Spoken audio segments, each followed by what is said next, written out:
Una grabación, don Freddy. Muy buenas tardes, sean todos bienvenidos a la videoconferencia jurídica Seminario sobre destrezas para el manejo de casos desde el estrado, que forma parte del programa de capacitación Plan Réplicas dirigido exclusivamente a jueces, secretarios, ayudantes judiciales a nivel nacional.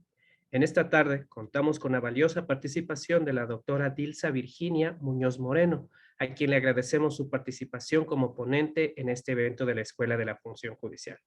Antes de iniciar, se realizan las siguientes recomendaciones.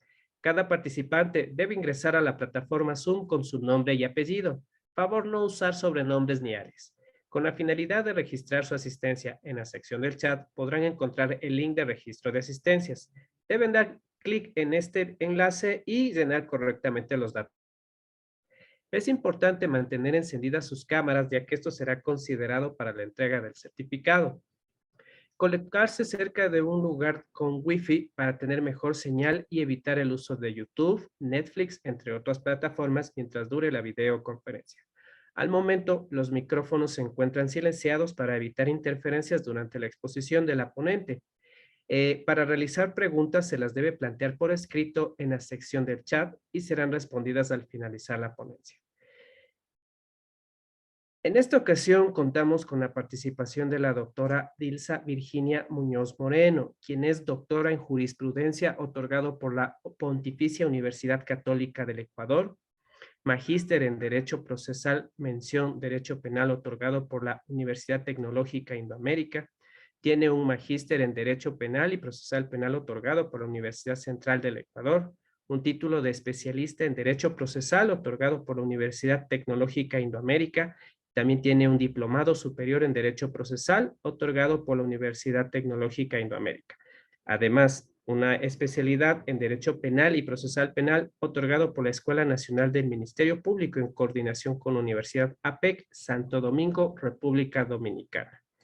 Ha sido fiscal de Pichincha, jueza encargada de la Sala Penal Militar, Penal Policial, Tránsito y Delincuencia Organizada de la Corte Nacional de Justicia, de diciembre del 2019 a enero del 2021. Jueza de la Sala Especializada de lo Penal, Penal Militar y Tránsito de la Corte Provincial de Justicia de Pichincha hasta la presente fecha. También ha sido docente en la materia penal y procesal penal en maestría de la Universidad Tecnológica Indoamérica, sede Quito, y docente en materia penal y procesal penal en maestría de la Universidad Uniandes, sede Santo Domingo de los Ángeles. A continuación, le damos la palabra a la doctora Dilsa Virginia Muñoz Moreno, quien desarrollará la temática Seminario sobre destrezas para el manejo de casos desde el estrado. Doctora, tiene usted la palabra. Bienvenida. Gracias, José Luis. Buenas tardes a las presentes, los presentes. Entiendo que estamos con jueces, secretarios, asistentes, todos compañeros, compañeras. Bienvenidas a esta capacitación, que va a ser una capacitación no precisamente en temas procesales, sino un tema muy especial como son las destrezas en estrados, destrezas de los jueces, de las juezas en estrados, que es un tema que no se lo trata comúnmente, es un tema que me ha parecido muy interesante. Lo ha programado la Escuela de la Función Judicial y que a veces no nos damos cuenta de que debemos tener ciertas expectativas de cómo nos ve el usuario. ¿Cómo nos ve el usuario desde afuera? ¿Cómo estamos actuando? ¿Qué es lo que estamos haciendo? Vamos a hablar entonces con materia.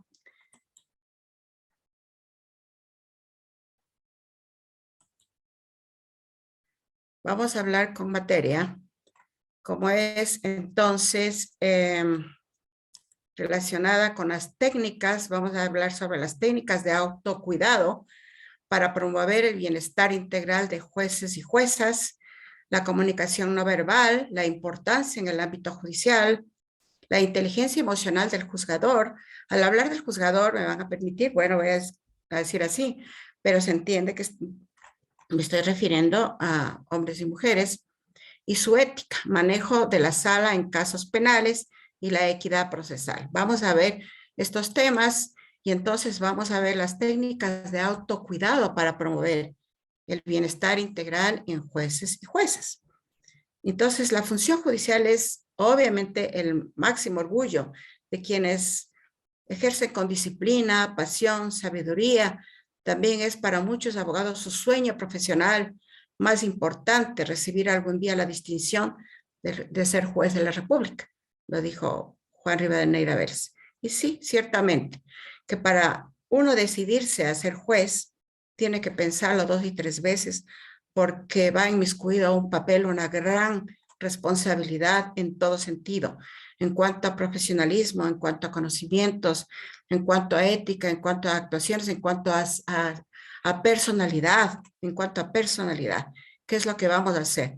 Por eso es que, por ejemplo, en mi caso, yo fui 11 años fiscal de unidades muy importantes, delincuencia organizada, entre ellas inclusive coordinadora a nivel nacional que alguna vez pusieron.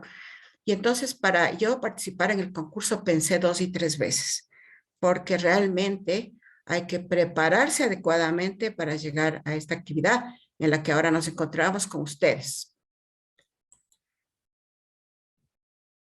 Entonces hablemos del conflicto. El proceso es una interacción social, ¿cierto?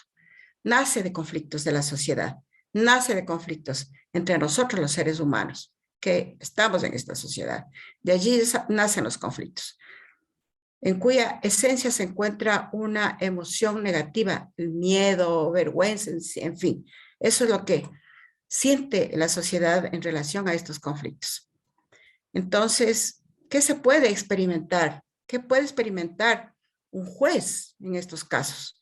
Puede experimentar estrés, puede experimentar agotamiento. Es una situación muy común que se da en las llamadas profesiones de ayuda, entre las que se encuentra obviamente la mediación intercultural, los mediadores que se enfrentan a factores estresantes que tienen relación tanto en la labor que desempeñan como en el contexto en que lo realizan. El burnout es un tema que se refiere a un agotamiento extremo, a un agotamiento emocional, físico y mental que viene acompañado de actitudes y sentimientos negativos hacia el entorno laboral. Este cansancio proviene de soportar situaciones de estrés en forma prolongada y tiene consecuencias nocivas sobre el compromiso de la persona con su trabajo. La circunstancia puede hacerla sentir incapacitada para el desempeño de su función. Hay un esfuerzo por focalizarte en las implicaciones positivas que tiene la labor del juez para con las personas con las que se trabaja. Ojo, y eso es muy importante, tenemos un equipo de trabajo y además con la sociedad en su conjunto. Es decir, tenemos clientes internos y clientes externos, que es el usuario, la sociedad, y los clientes internos, que somos nuestro equipo de trabajo, somos nosotros, los jueces, nuestros secretarios, nuestros asistentes, el encontrarle el sentido a lo que estamos haciendo ayuda a conectarte con la misión en el trabajo y a comprometerte con el proyecto, facilitando así, paliando el desgaste emocional que es evidente, ¿no es cierto? Entonces vamos a decir, ¿qué aporto con mi trabajo? ¿Qué trascendencia tiene lo que estoy haciendo? ¿Qué trascendencia tiene lo que estoy haciendo? Entonces, vamos comenzando por el ambiente en el que estamos, por el espacio en el que estamos trabajando. A veces el juez se encuentra, y qué pena, a veces se va uno acostumbrando, pero no debe hacerlo, en que estamos en un ambiente donde los procesos están en el suelo o donde están varios en el escritorio, varios alrededor de la mesa de la oficina del juez. Y eso estresa. Por ahí empecemos. Eso estresa. Lo mismo en el ámbito de secretarios, de asistentes. Tenemos que tener orden. Y quien va a dirigir eso, quien va a dar los parámetros para dirigir eso, es la jueza, el juez. Comencemos por ahí entonces, a organizar, que no es que tengamos procesos botados en el piso, como se acostumbraba en la época anterior, ¿no es cierto? Como en épocas del pasado, que para quienes hemos desempeñado la abogacía, la fiscalía, en fin. No, tiene que haber un orden, y en ese orden tiene que estar delineado inclusive las causas que llegan, cuáles son acciones constitucionales aparte, cuáles son los proyectos que están revisados ya por los jueces, o que estamos esperando que en caso de un tribunal que revisen los demás compañeros o compañeras. Es decir, hay que comenzar a organizar. Con eso empezamos mejor. Entonces, una judicatura de integridad inobjetable es la institución básica fundamental que garantiza la vigencia de la democracia y la legalidad. Incluso cuando fallan todas las protecciones, una judicatura de esas características ofrece al público un baluarte contra los atropellos a los derechos y libertades garantizados por la ley. Estas observaciones se aplican tanto internamente en el contexto de cada estado o nación como a escala global, de modo que la judicatura aparece como uno de los grandes bastiones de la legalidad en todo. Claro, en el mundo. Garantizar la integridad de la judicatura mundial constituye así una tarea a la que es preciso dedicarle mucha energía, capacidades y experiencia. ¿Cierto? Y entonces, claro, tenemos aquí, actuamos los jueces en colaboración, o sea, en el aspecto ya de poner orden y todo esto con el Consejo de la Judicatura, que dicho sea de paso, estas variedades de capacitaciones que está promoviendo me han parecido excelentes, excelentes, la verdad.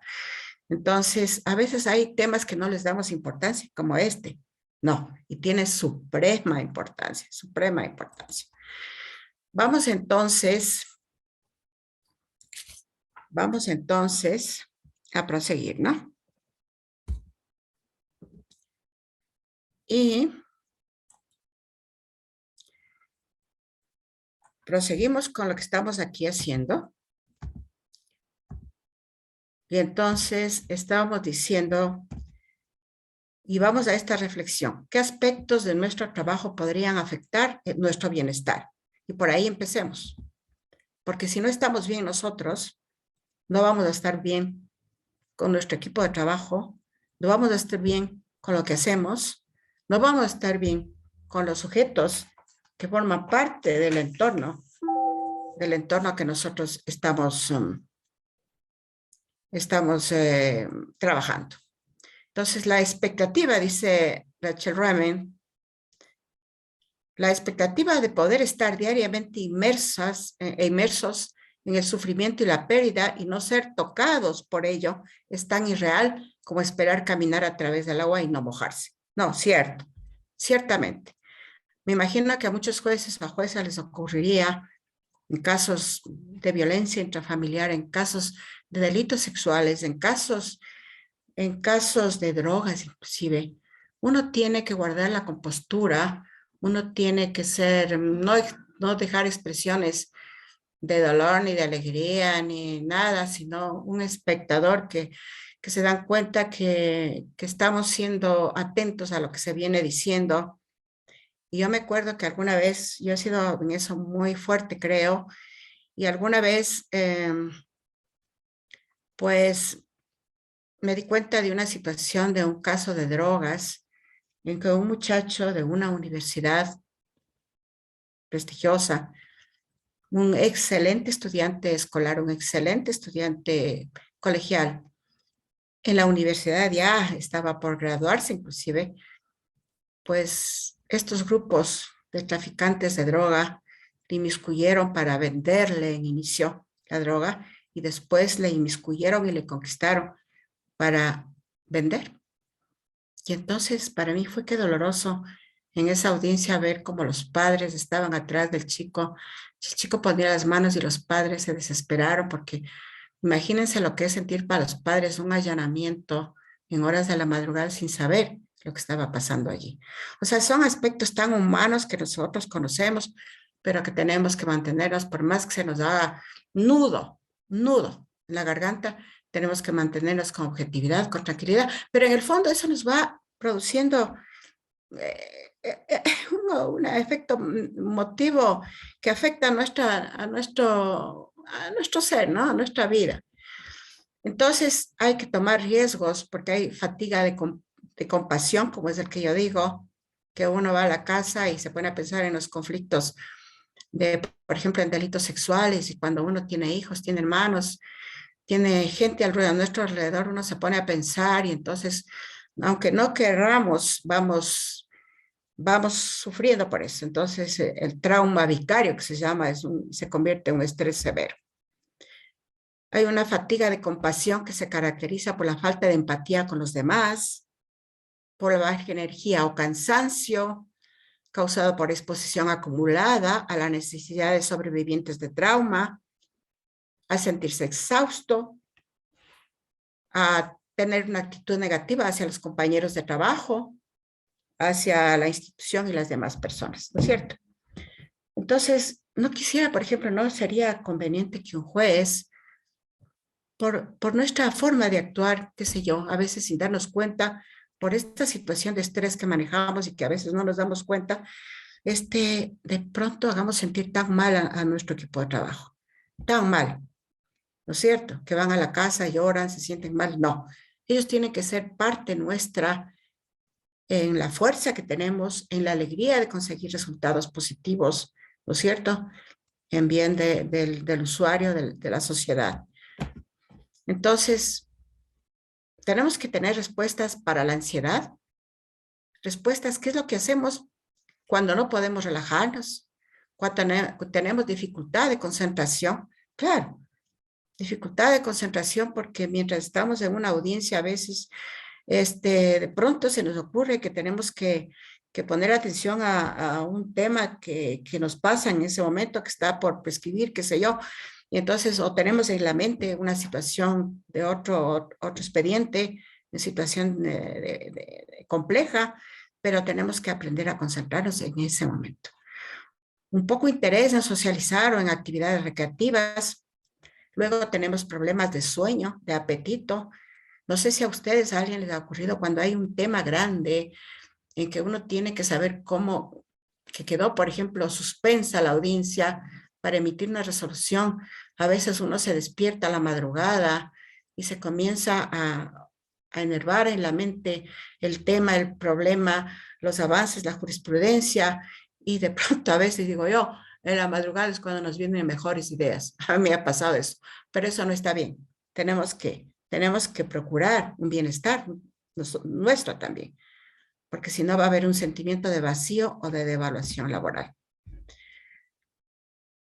Esta traumatización vicaria que habla esta Lista Teresa Ojeda es la presentación de síntomas relacionados con el estrés postraumático en quienes apoyan a personas afectadas por una experiencia traumática.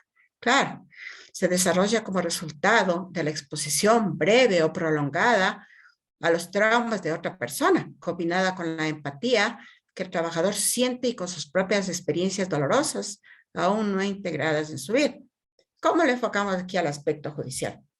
Por ejemplo, digamos que en los temas de violencia intrafamiliar, violencia de género, violencia sexual, es el juez, y especialmente los jueces de primer nivel, los jueces de tribunal, los jueces que emiten sentencia, que son los que tienen una carga fuerte emotiva, más que nadie, pienso yo, más que nadie, en que finalmente no es que se da una resolución y ya en estos casos, sino que hay que pensar en la víctima.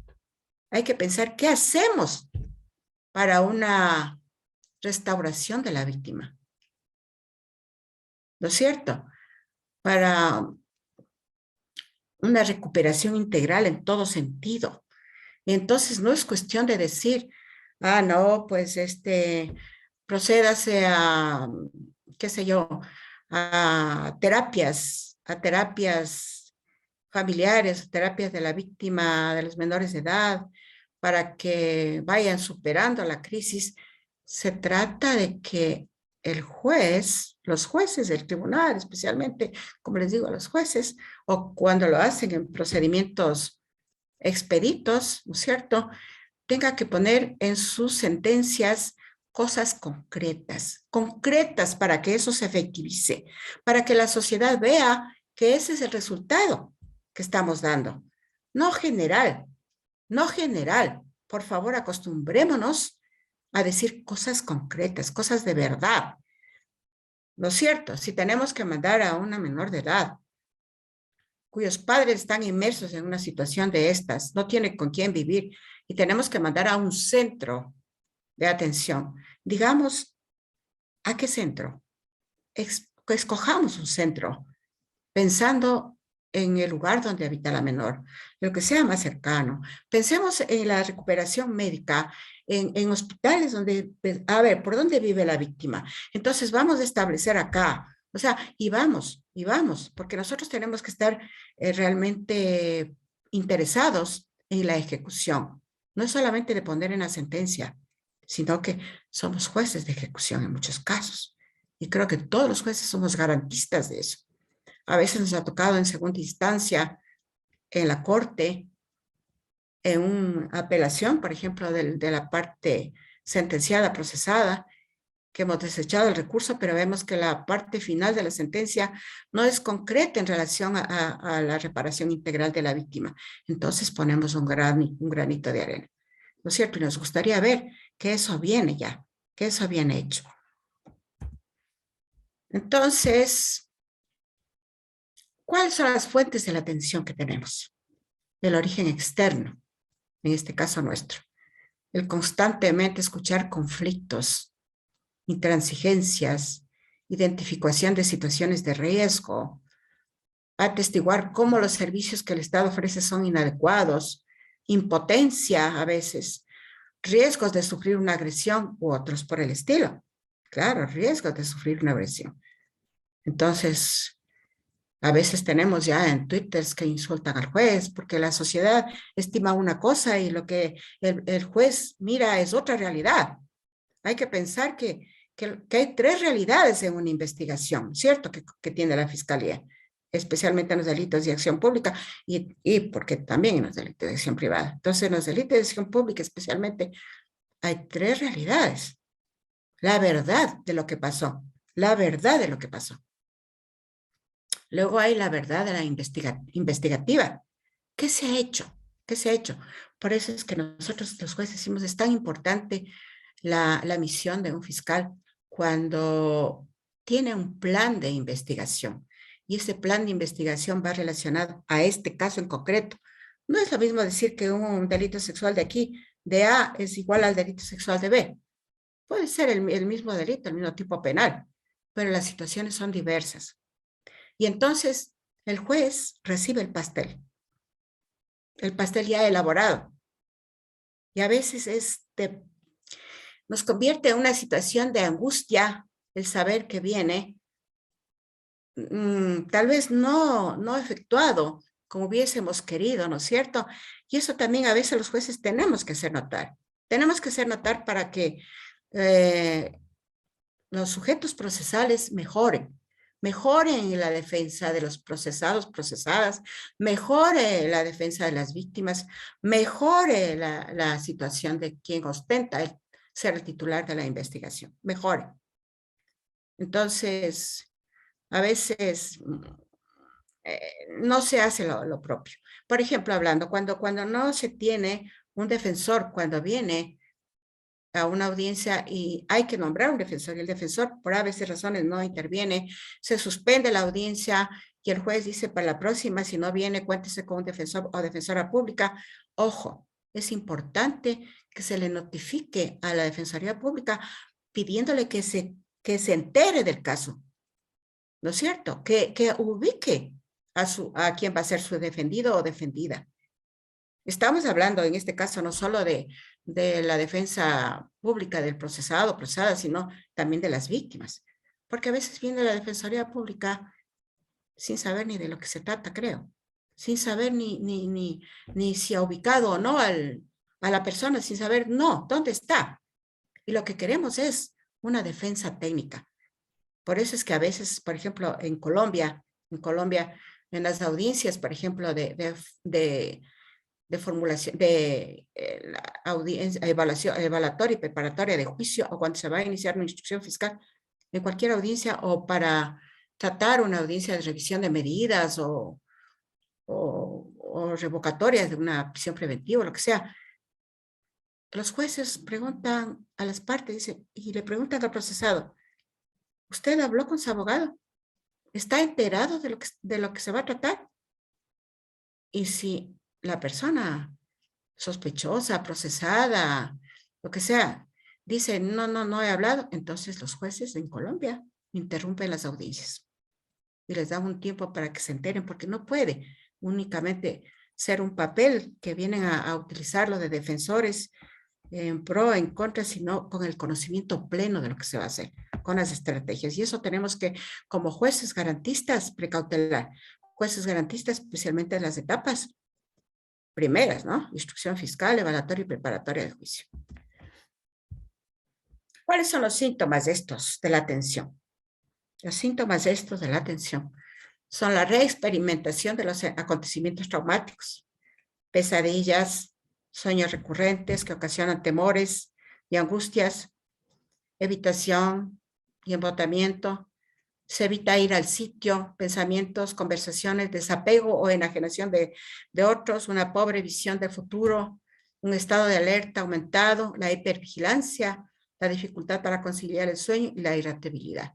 Eso es lo que los jueces tenemos que evitar que nos ocurra. Cuidado, porque ahí sí eso entorpece nuestra actuación. Entorpece nuestra actuación en su conjunto, en el conglomerado de todo lo difícil que hacemos. Otros síntomas pueden ser hiperreacciones frecuentes, como por ejemplo angustia, llanto, miedo, sé que va a pasar algo pero no sé qué es, desesperanza, desconfiar en las capacidades propias frecuentemente, someterse de forma no habitual en sus relaciones, un control excesivo de las personas en tu entorno, manifestaciones físicas de estrés, como espasmos, dermatitis, caída del cabello, dificultad en el sueño, problemas de alimentación, conflicto con sus relaciones interpersonales, dificultad para tomar decisiones. Que no ocurra que nuestro trabajo, nuestra actividad de juezas, secretarios, asistentes, impliquen un perjuicio en nuestras relaciones familiares, un perjuicio en nuestras relaciones personales. No, eso no puede ser. Tenemos que poner una división. Tenemos que poner una división y saber qué hacemos para restablecernos. Entonces, como ideas, ¿cómo nos afecta el estrés? ¿No es cierto? ¿Cómo nos afecta? Como hemos venido viendo, en lo físico, en lo cognitivo, en el conocimiento, en la concentración, en lo emocional, en la forma de saber cómo reaccionar. No podemos, porque estamos estresados, gritar en una audiencia, ¿no es cierto? O tratar mal al usuario. Nos afecta en el plano conductual y muchos otros. Entonces, aquí estamos ante un estrés laboral, que es una fuente de estrés. Por eso es importante que nosotros estemos siempre pendientes, ¿verdad? De que eso no nos va a ocurrir. Entonces, hay unas experiencias graves que han llevado porcentajes de elevado estrés en el aspecto físico, en el aspecto emocional. En el aspecto físico se vienen hipertensión arterial, trastornos digestivos, sobrepeso. Muchas juezas y juezas tienen o tenemos, qué sé yo, problemas de esofagitis, trastornos depresivos, ¿no es cierto? En Estados Unidos, respecto al estrés ocupacional y tensión personal, se encontró que el estrés ocupacional se manifiesta como tensión física y mental. Por ello, la importancia de preparar a quienes van a ingresar y luego contar con programas para los jueces en funciones. Sí, ciertamente que es importante. Tener programas periódicos para ver cómo está el juez. En Brasil, un estudio sobre estrés ocupacional, fuentes de estrés y estrategias de afrontamiento de jueces el 71% de los jueces presentó síntomas significativos de estrés, con afectación en su calidad de vida, particularmente en las áreas afectiva, de salud en general. La mayor fuente de estrés es el número excesivo de procesos a juzgar. Sí, ciertamente. Y de eso no nos vamos a librar. Pero por eso les dije yo en un comienzo, hay que comenzar a organizarnos del ambiente en el que estamos. Que no esté yo sentada en un ambiente donde está cargado de procesos, que no tenga ni siquiera dónde mirar. O sea, está en el piso, está en la mesa, está en... No, tenemos que organizarnos para que haya un orden, por favor. Yo me acuerdo que cuando fui a la Corte Nacional, lo primero que me impresionó en el despacho que yo heredé como con 250 expedientes pendientes, además de los que obviamente la Corte Nacional tiene a nivel de todo el país, que es inmenso. Me encontré y tuve un excelente equipo de trabajo. Felizmente un excelente equipo de trabajo. Pero vi que estaban plagados de expedientes por todo lado. Entonces dije, no. Aquí hay que organizarnos primero. Vamos, chicos, a organizar primero los expedientes de cada uno, a saber por qué está por qué está este otro, estos están ya en proyectos, estos están para revisión del juez, estos están recién sorteados, en fin. De esa forma se ayuda y nos ayudamos mutuamente. Entonces, ¿qué hago para autocuidarme? ¿Cuánto tiempo me dedico? ¿Cuál va a ser mi programa de autocuidado? Y no estamos hablando de algo malo. Estamos hablando de cuestiones a veces de medicina alternativa que es importante, ¿no? La aromaterapia es una terapia que usa aromas, una terapia de la medicina alternativa que utiliza los aceites esenciales de ciertas plantas como el método terapéutico para promover la salud física y emocional. Yo no sé si a ustedes les ocurrió que con esto de la pandemia aprendimos a reconocer las hierbas de mejor manera. Es decir, a los que nos dio el COVID en más o en menos. Entonces ya sabíamos qué tipo de hierbitas utilizar y nos acostumbramos. Por ejemplo, yo nunca lo había hecho. Me conseguí aromaterapia de eucalipto y hasta ahora, inclusive hasta antes de dormir, me pongo, huelo, me relaja, siento que es un protector. En fin, todas esas situaciones como que ayudan al ser humano. ¿Cómo funciona? Claro, viene por el olfato, por la cavidad nasal, por los nervios olfatorios, sistema límbico cerebral. A veces los médicos naturistas dicen, abra la boca y aspire también ese olor. Sí, ciertamente. Hay que aprender también a funcionar bajo esos parámetros. No es una locura. Entonces, se entiende que en esta medicina alternativa, estas aromas relajantes son generalmente como nuestros antepasados, la gente del campo especialmente, son más sabios que nosotros, más sabios que cualquiera de nosotros. Nuestros abuelos, nuestras abuelas, nuestras madres, nuestros padres, ¿no es cierto? Entonces sabemos que relajantes son la amapola, la estrella de Belén, las flores de Bach, el jazmín, la lavanda. A mí me encanta la lavanda.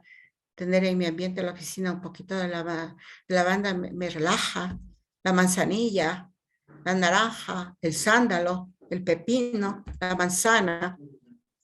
Y los otros para aumentar la energía y contra la depresión.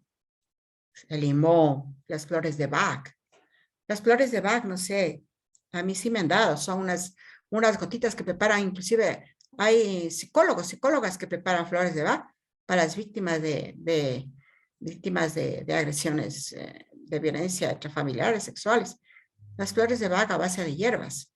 El jengibre que hemos aprendido a respetarlo tanto por esto de la pandemia. Pachulí, la menta, las rosas, la salvia. Visualizar lugares tranquilos. Cuando tenemos opción de salir al campo, de ir a la playa, de ir a un río, pararse y apreciar la naturaleza, apreciar el ambiente, este mundo en el que estamos, en este mundo bello en el que estamos, que a veces solo vemos las noticias horrorosas, pero no.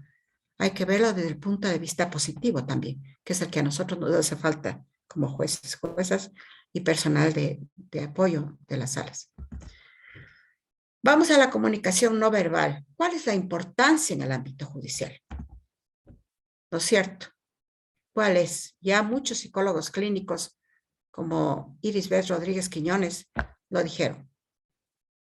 Y esto era una capacitación en Estados Unidos abundante sobre este tema, jueces de allá, de los Estados Unidos, que tuve la oportunidad de asistir también.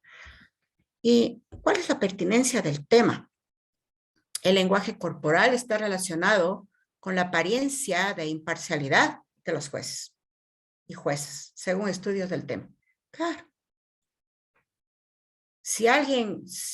Ejemplo, un abogado, de cualquier lado que sea, está hablando de algo que dice, está mal, no podemos nosotros decir así, o alguna vez, o algo que de pronto no le tomamos atención y alguna vez, qué pena, yo tuve la oportunidad de ver en una sala como, no sé si era abogada, la otra parte, o que era también parte judicial, cogía el pelo y el pelo largo y se hacía así, y se daba las vueltas así. No, de ninguna manera, por favor. Tenemos que tener una visión correcta de lo que somos nosotros. Como tampoco podemos permitirnos audiencias que vengan, por más que digamos que somos libres de vestirnos como sea, creo que cada ambiente tiene su forma y el ambiente judicial es formal. Por eso hay países como República Dominicana, en el que yo estuve haciendo el diplomado, que jueces, juezas, fiscales y abogados portan la toga. La toga tiene su significado. El significado de cuando uno está en el ambiente en la sala, que cuando uno está con la toga, asume la posición que debe ser, ¿no es cierto? De quien está en un ambiente de donde tiene que salir una verdad, una justicia. El estudio de la sínesis, es decir, el movimiento corporal, es un tema reciente en la formación judicial. Algunos países y estados, ofrecen una formación sobre el lenguaje corporal. Algunos utilizan grabaciones en video para autoexaminarse. Y sí, es bueno esto. A veces pararse. A veces cuando hay personas que para practicar la oratoria, que no es que los jueces hacemos oratoria de ninguna manera, ni los abogados tienen que hacer oratoria en las audiencias, sino hablar lo preciso, lo pertinente, ¿no es cierto? A los jueces no nos interesa la oratoria, sino la expresión. Pero no sé si se han dado cuenta que el abogado ya le toca intervenir, entonces lo que está el puesto alterno se zafa, nuevamente se vuelve a poner, o se pone así las manos, así. Entonces, eso es importante porque eso es un lenguaje que nos va a decir, estoy nervioso, a ver, no puedo actuar, vamos a ver si me entienden, en fin. Nuestras actitudes y percepciones se pueden filtrar en la comunicación no verbal y en el lenguaje corporal. A veces el lenguaje corporal, la fisonomía, cómo actuamos y todo, nos dice todo. Nos dice. Por eso es que yo digo, antes de pasar a esto, bueno, también es importante que los jueces, dice la investigadora Laurinda Porter, que realizó un estudio en Minnesota y encontró lo siguiente. Los jueces utilizaban conducta no verbal, inefectiva y de modo frecuente. Algunas de estas conductas incluyeron no mantener contacto visual. Claro, a veces, diga, un tribunal es el ponente, ojalá que el ponente esté atento, pero de pronto el segundo del tribunal o el tercero están haciendo otras cosas y están virados así, ni siquiera viendo la cámara, sino haciendo otra cosa, o están agachados. Entonces, es una falta de respeto hacia las partes procesales, que lo que esperan es que de nosotros es que les pongamos atención, que captemos lo que están diciendo. A veces puede ser una cosa tan pequeñita y tan importante en lo que va a ser materia de la decisión judicial, ¿no es cierto? Entonces, no es bueno estar virados. Si es audiencia, es audiencia. Por eso, inclusive en las audiencias de juzgamiento, presenciales ante todo. Bueno, ahora ya vemos, pero las de juzgamiento necesariamente ameritan ser presenciales, digo yo, porque la inmediación. Por ejemplo, hay jueces que se dan cuenta o nos damos cuenta que el testigo, cuando le pregunta si los ojos le pone hacia el lado derecho, está creando. Si una de las partes le hace un contrainterrogatorio a un testigo y el testigo contesta, pero primero mira hacia la derecha, se dice en investigación que está tratando de crear algo. En cambio, cuando ve hacia la parte, hacia los ojos, hacia la izquierda, está como acordándose. Hasta eso es importante para el juez. Es la inmediación. Esa es la inmediación. El mirarle al que está en la audiencia. Algunas de estas conductas incluyeron no mantener contacto visual. Enfocar en una taza de café. Para mí no es errado, qué sé yo, que un juez en un momento dado se tome un vaso con una taza de café. No pasa nada. Pero sí, usar un lenguaje sarcástico, un tono de voz exasperado o cortante, ¿no? Eso es grave. Esta investigadora observó la manifestación de emociones negativas, tales como coraje, disgusto, gestos corporales como frotarse las manos, como les dije, o rascarse o así, o qué sé yo, bueno. Sin embargo, el 89% de los jueces entrevistados expresó que sí consideran que su conducta en la sala afecta la satisfacción de los litigantes con respecto a los resultados del caso. Claro, el litigante dice no me puso atención. Y si la víctima está ahí, o el procesado, que no podemos decir que no sea inocente, ¿no? Todos, o sea, no me prestó atención, no me escucha, no me capta. ¡Qué desesperación! Entonces, la comunicación humana es un proceso continuo de relación que engloba, en la mayoría de los casos, un conjunto de formas de comportamiento, a veces independientes de nuestra voluntad. No es necesario que toda transmisión de información sea consciente, voluntaria y deliberada, de hecho. No creo. Cualquier comportamiento en presencia de otra persona constituye un vehículo de comunicación. Claro, un vehículo de comunicación.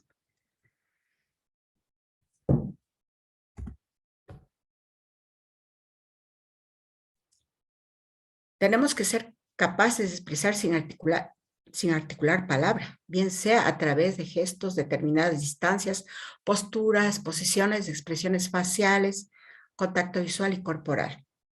Tampoco, por más que nos parezca inadecuado lo que está diciendo, no puede ser así. No, ay, pero ¿qué está diciendo? No. Algunos gestos negativos podrían ser estos. Taparse la boca al hablar. En ocasiones es sinónimo de que estás ocultando algo o mintiendo porque estás nervioso. Miren, todo eso tiene que darse cuenta, por ejemplo, el juez en el estrado, especialmente en la etapa de juicio, ¿no? Y en una apelación, en un extraordinario de revisión ya en la Corte Nacional. Tocarse la oreja, este simple gesto inconsciente, reflejo de querer dejar de escuchar lo que te están contando. Tocarse la nariz simboliza que puedes estar mintiendo.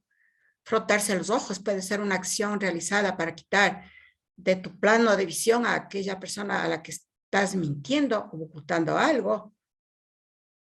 Meterse el dedo o un objeto en la boca muestra inseguridad sobre el tema que estás tratando.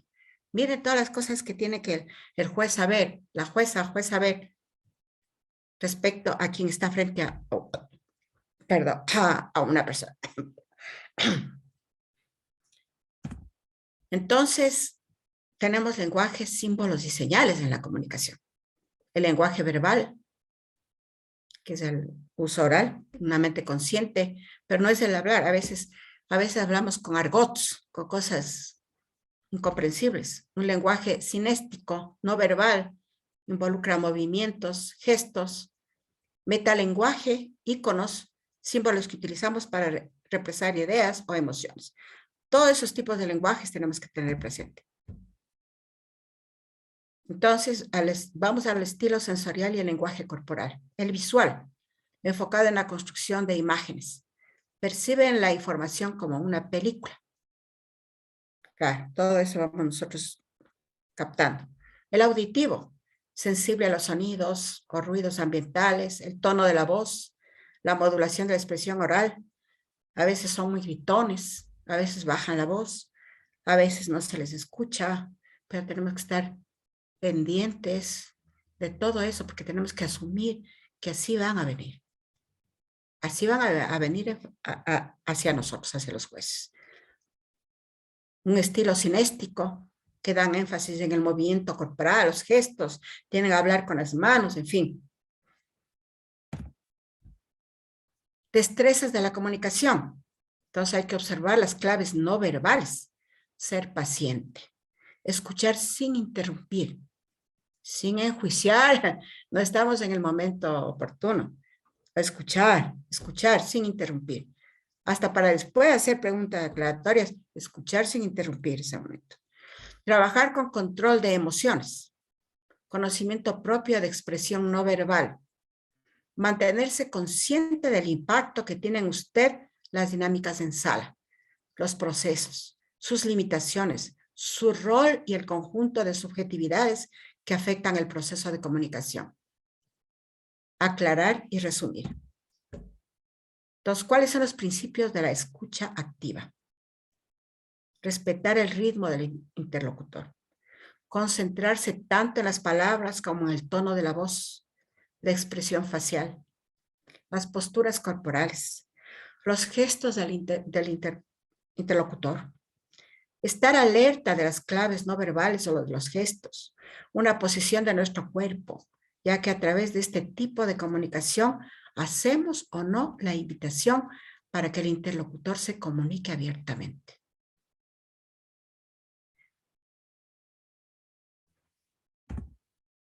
Entonces, el escuchar debe ser habitual, una atención difusa, errática, alguna actitud mecánica, cuando se interrumpe al interlocutor, se registra solo el mensaje verbal, hay una actitud corporal distante, un contacto visual escaso, una tendencia a la distracción, una tendencia a divagar, no hay una retroalimentación.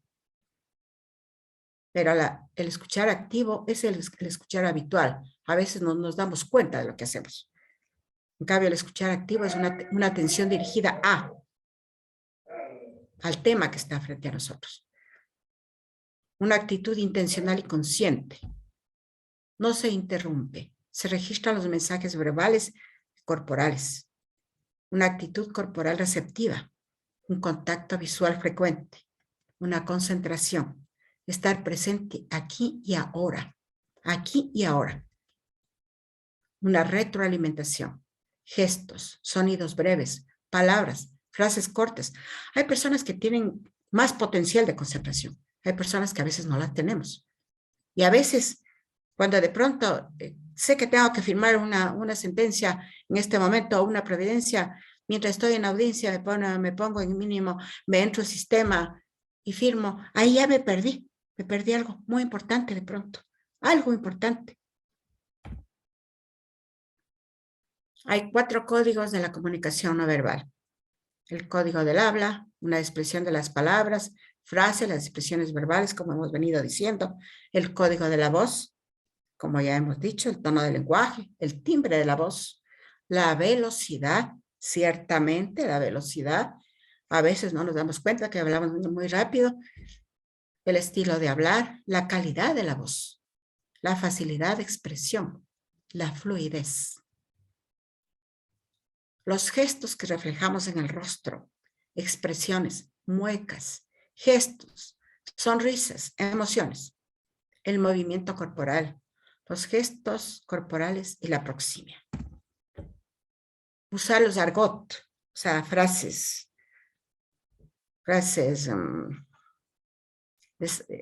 cargadas de sarcasmo, un pobre dominio del idioma, un lenguaje grandilocuente, un vocabulario especializado, incomprensible para la mayoría de las personas. No está el abogado para hablar de la dogmática, de lo que dijo el jurista tal, lo que dijo Roxin. No, nos interesa la realidad procesal. Y a eso vamos, y a eso tenemos que inducirles a que hablen, ¿no es cierto?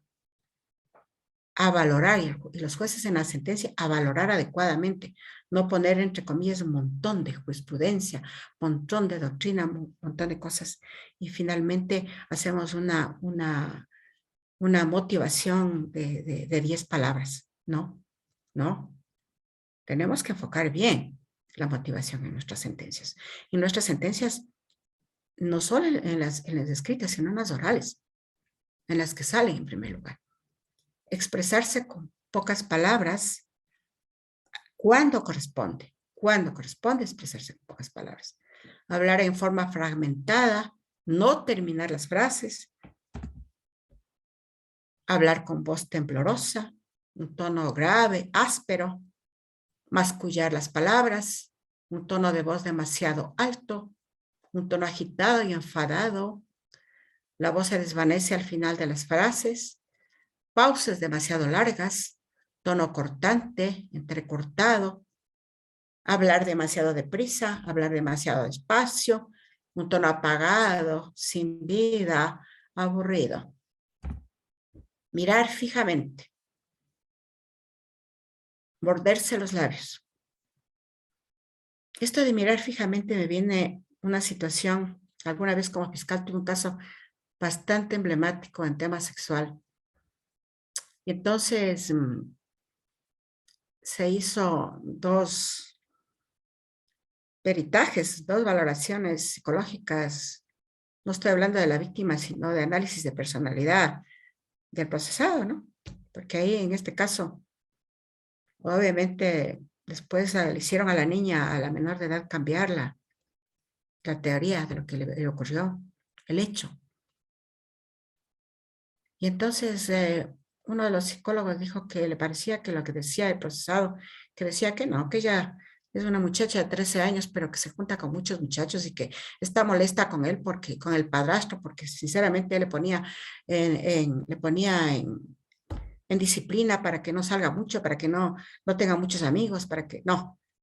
Entonces, y que para él era correcto, era creíble lo que le decía el procesado, porque mientras tanto le miraba fijamente a los ojos.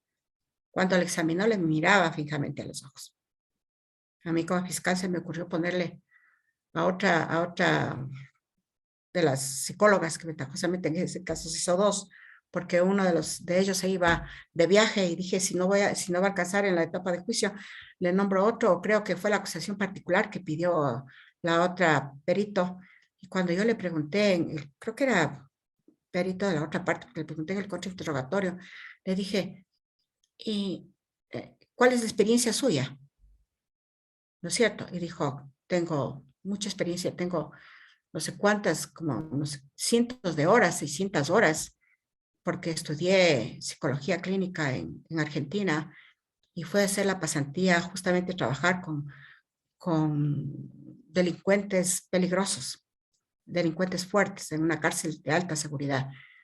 Y entonces le dije, el fijamente, el mirarle a usted fijamente, ¿da credibilidad? No, me dijo, de ninguna manera, de ninguna manera. A veces los que son más audaces te miran más fijamente. Entonces, vuelvo y repito, he ahí la importancia de la inmediación del juez, el saber cómo le están diciendo, qué es lo que le están diciendo. ¿No es cierto? Abrir mucho los ojos, mover rápidamente los ojos, mirar hacia arriba, mirar hacia abajo, morderse los labios, el rostro es inexpresivo, fundir el ceño, inclinar la cabeza hacia adelante, echar la cabeza hacia atrás. movimientos de cabeza. La cabeza debe estar siempre derecha y en postura natural. Eso es el ideal, pero a veces de tanto trabajo no lo hacemos. Estando baja denota humildad, demasiado levantada, arrogancia, inclinada hacia un lado, desfallecimiento. El tenerla muy rígida y firme es una señal de una cierta rudeza espiritual, lo dicen los expertos. Los gestos deben analizarse en contexto en que se producen. Hay que tener en cuenta que cada gesto es como la parte de una frase. Y al contrario, que en el lenguaje oral, las frases gestuales siempre dicen la verdad sobre los sentimientos y las actitudes de quien las hace. Quise insertar un video, pero ya no vamos a alcanzar. Entonces, el lenguaje corporal es adoptar una postura encorvada o adoptar una postura demasiado erguida, agitar los brazos, mover excesivamente las manos, morderse las uñas, adoptar una postura rígida, caminar demasiado deprisa, caminar demasiado despacio, hacer demasiado ruido al andar, caminar arrastrando los pies. Todo eso tenemos que mirar nosotros, ya que somos el reflejo de la sociedad. Mire, ¿qué está diciendo este juez? De pronto está diciendo, no me convence lo que dice. ¿Y este qué dirá? Le está poniendo mucha atención de pronto. Le está poniendo mucha atención. A ver, miramos, ¿qué es lo que dice? Y este otro. ¿Rígido? ¿Soy duro? ¿Soy implacable? ¿Y esta expresión qué nos dice? ¿Que estoy atento? ¿Qué nos dice? ¿Y esta expresión qué nos dice? Oh, qué pena me da este señor. O qué pena me da esta víctima. Oh, qué pena, qué dolor este caso. Oh, podría ser, ¿no? Lo podremos interpretar de varias formas. ¿Y este? ¿Qué nos dice? ¿Está escudriñando? Vamos a ver. Está mirando a los ojos del testigo que viene frente al juez. Vamos a ver cómo reacciona. ¿Qué dice? ¿Le creo o no le creo? ¿Este qué dice? Oh, qué equivocación, ¿será? ¿Qué dice? ¿Qué equivocación? ¿Y ella qué está diciendo? Atenta, implacable, lógica, poniendo atención de pronto, ¿cierto? Entonces vamos a la inteligencia emocional del juzgador y su ética. ¿Las emociones influyen en los jueces? Claro, ya hemos venido diciendo, influyen mucho. Influyen en su comportamiento, en su actuación, en sus decisiones, influyen mucho, la verdad. La importancia del juez. El juez le da vida al ordenamiento jurídico, haciéndolo funcionar a todo él cada vez que emite un fallo. Y eso tenemos que estar conscientes. El derecho no es algo concluido y acabado. El juez está integrando el sistema jurídico con su sentencia, elaborando la base del sistema jurídico todo, que desciende hasta el sitio en donde el juez está. Por eso es que tienen que haber habilidades técnicas, no solo habilidades técnicas, como es de pronto, qué bien, el conocimiento de idiomas, un estudios de posgrado, determinada materia especial, el manejo correcto del internet o eficiente. Todo eso son habilidades técnicas que todos tratamos de impulsarlas, de aprender, pero hay habilidades blandas que no nos damos cuenta. ¿Y cuáles son las habilidades blandas de las que no nos damos cuenta?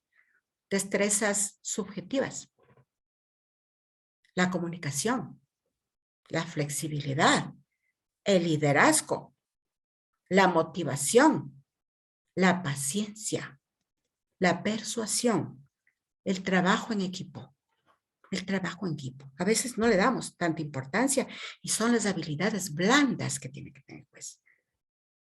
Si no tenemos una buena comunicación, una buena habilidad blanda en relación al trabajo en equipo, no va a marchar bien nuestro despacho. La gestión del tiempo. Claro, a ver, ¿qué? ¿Qué es lo que me toca despachar? ¿Qué es lo que nos toca despachar antes? ¿Cuál es el que tiene premura? ¿Qué le doy importancia aquí más rápido? Vamos a ordenar, vamos, secretario, secretaria, vamos a coordinar asistentes la agenda. Vamos a ver, ¿qué tema le manejamos que amerita más rápido, cierto? Y la ética del trabajo. Todo eso va a la ética del trabajo. ¿Decir el derecho o decir la justicia? Esto es realmente, es lo primero que nos dicen en los primeros años de derecho. ¿Qué es la justicia? Y no podemos decir. Es muy difícil. ¿No es cierto? Decir derecho, decir justicia. No es lo mismo. Pero el derecho tiene que ir hacia la justicia. Ese es el ideal. Pero a veces las cuestiones morales no forman parte del derecho, ¿cierto? Hay cuestiones internas que podemos decir que no son morales. Para mí no es ético, no es moral. Pero no forma parte del derecho. Ya, es decir, cuestiones así. Entonces, hay que entender esta situación. Ser justo es actuar conforme al orden jurídico. No nos toca más. A eso vamos los jueces. Ser justo es actuar conforme al ordenamiento jurídico. La justicia es una característica posible, mas no necesaria en el orden jurídico. Y sí, a veces nos ocurre. A veces nos damos cuenta de ello. El derecho es un conjunto de normas bilaterales y coercibles vigentes en una época y lugar determinado. La justicia está en manos establecidas por el Estado, claro. En nuestras manos, la justicia jurisdiccional, la justicia constitucional también. Justicia es dar lo que a cada quien le corresponde, dice, conforme al orden jurídico.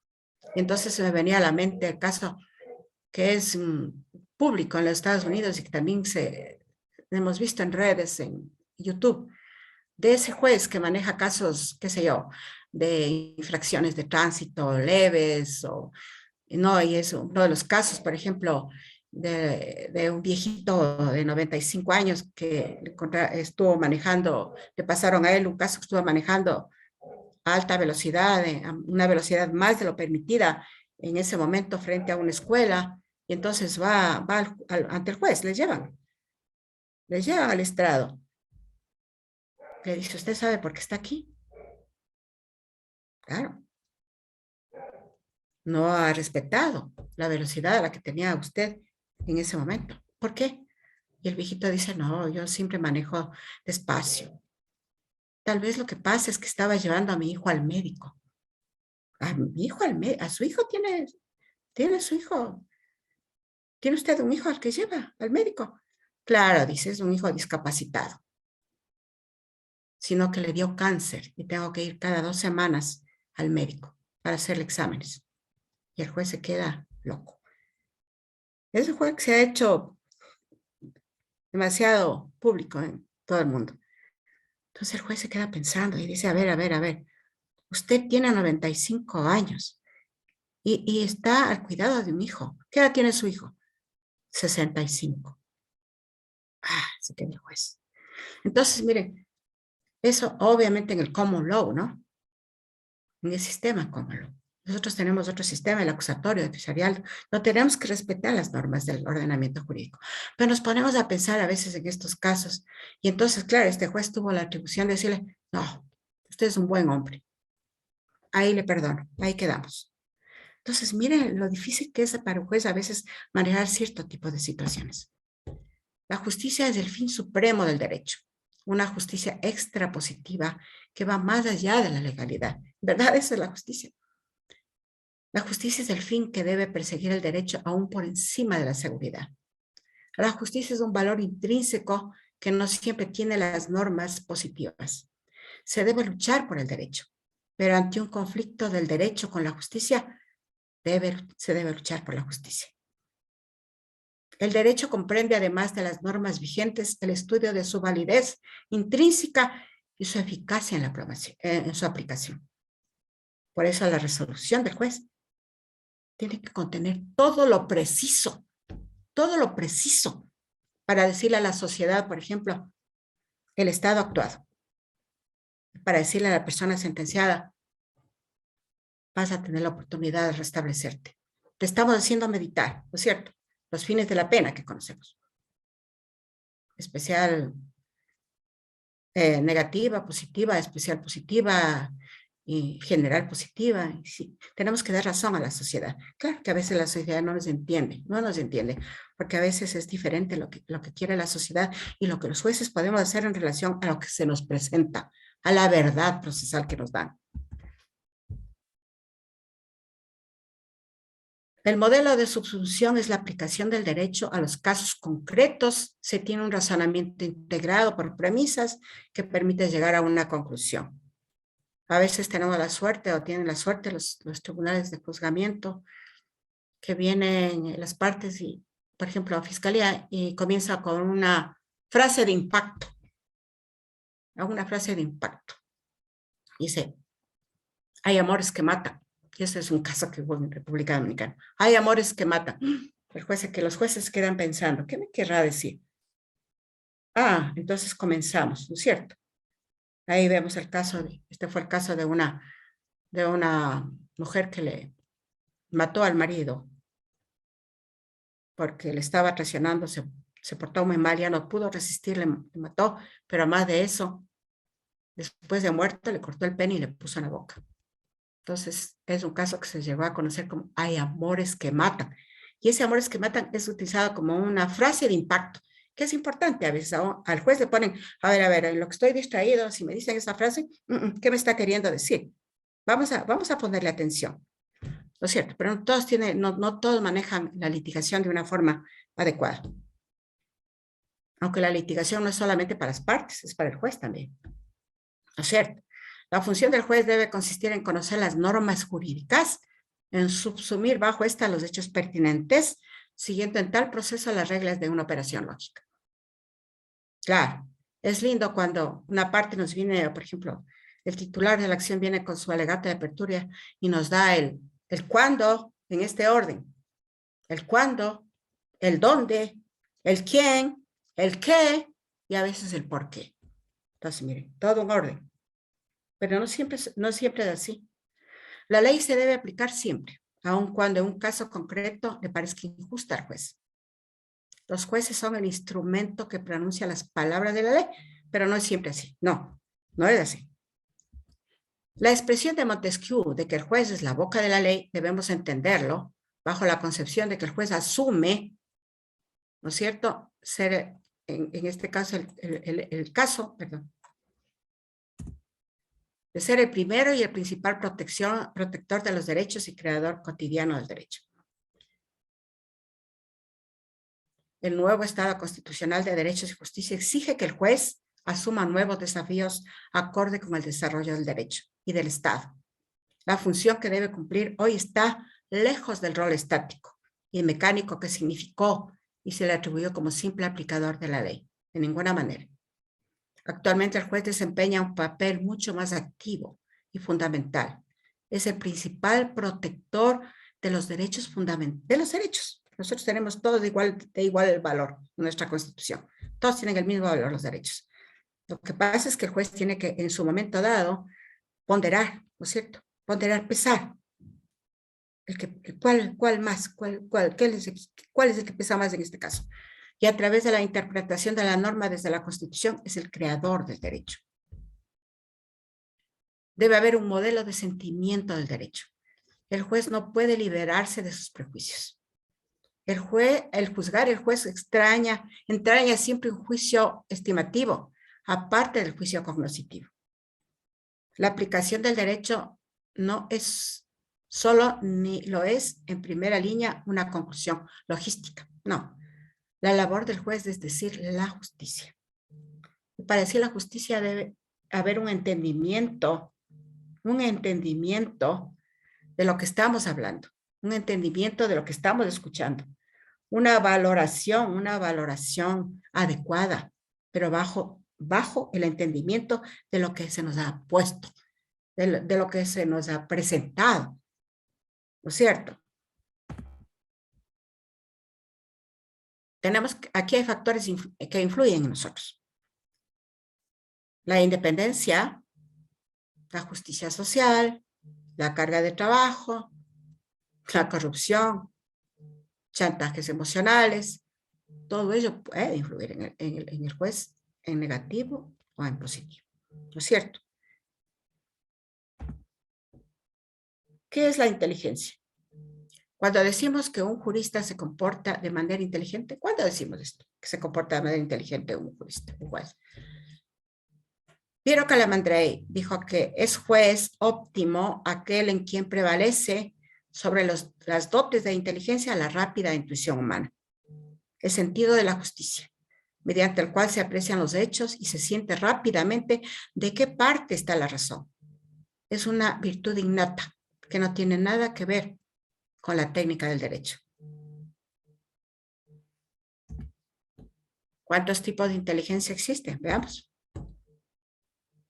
Inteligencia visual, espacial, inteligencia lingüística, inteligencia musical,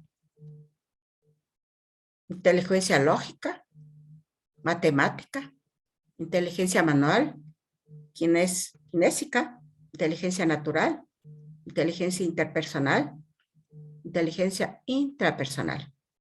Cada una se aplica en su momento adecuado por parte de los seres humanos. Y entonces, ¿qué es la inteligencia emocional? Es una habilidad cognitiva y funcional que permite comprender las emociones propias y ajenas para poder operarles en beneficio de las personas. ¿Cuáles son sus componentes en la cognitiva? Identificar, conocer, comprender nuestras emociones y las de las otras personas.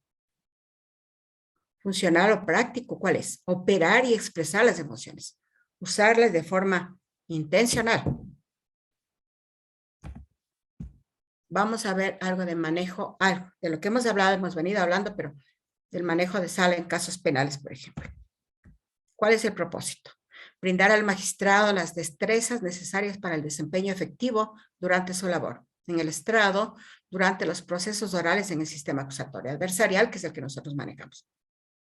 El manejo adecuado de los casos promueve la eficiencia, disminuye los retrasos, aumenta la resolución de casos, disminuye los costos de la litigación.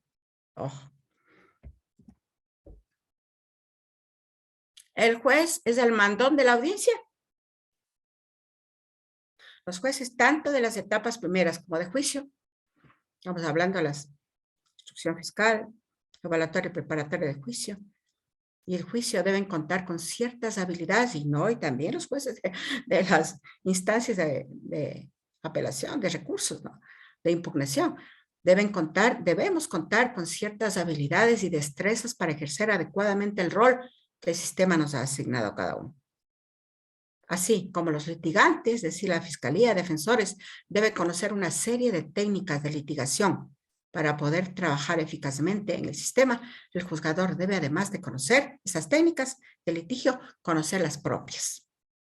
Claro, si no conoce el juez las técnicas de los contrainterrogatorios, ¿no es cierto? Cuando objeta, la otra parte objeta. Entonces el juez tiene que, en ese momento, estar preparado, fundamentalmente.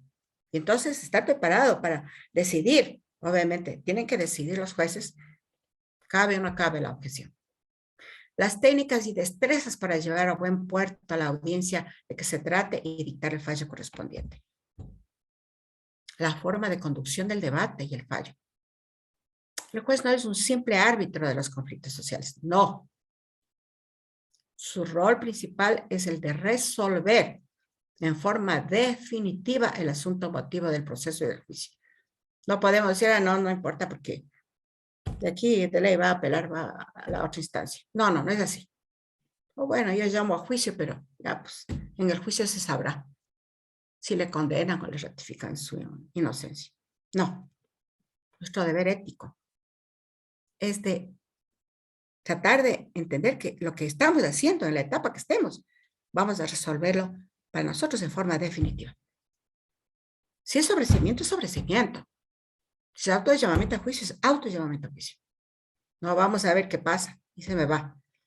En la principal etapa, como es el juicio, al juez no le bastará con ver que el examen de un testigo se lleve a cabo en forma legítima, que no se le acose, sino que se debe estar todo atento posible para extraer de cada testimonio la información precisa.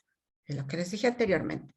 Importante, necesaria, para ir formándose el panorama que definitivamente producirá una valoración probatoria, perdón, que lleva a determinar la teoría del caso.